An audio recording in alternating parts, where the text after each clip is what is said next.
Ako si John Gleisel Siman, isang young agripreneur from Tago, Surigao del Sur.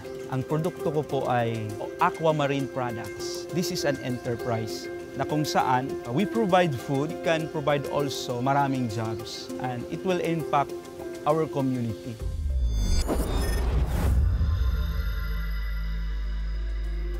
Ito kasing Tago is known for crab culture. Yung crab namin dito, yung Sela serrata, is very known po.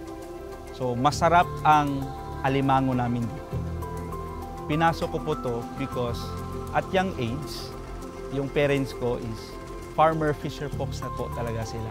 Experience lang kasi doon ako lumaki. When I first heard ACPC through social media sa Facebook, talagang sinearch ko. Then nakita ko yung mga opportunity na kung nag-exist pala ito, meron palang ganito. Sir Noel, nagkausap kami, nagtawagan kami. Meron kami mga plans in the future kasi nag-engage din siya sa Aquamarine Products. Napanood ko, sabay kasi kami yung mayroong mga orientation. Beneficiary din sa ko. Then nakita ko yung video niya, na-inspire ako lang po. Sa susunod baka ako rin. Kuha ko po na yung in-apply ko is 300,000 pesos.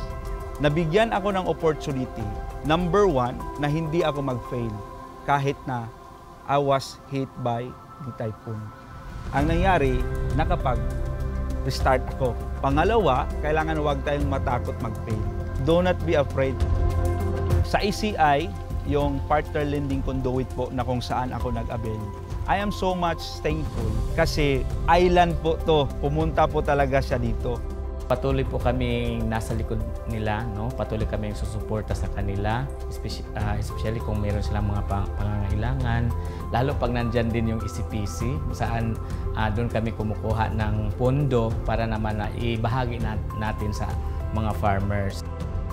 So si ACPC is a good initiative of our government na mayroong bureau na kung saan nakafocus support system, kung saan yung chance na ang isang entrepreneur na nag-engage sa fisher folks or sa farming, meron silang masasandalan.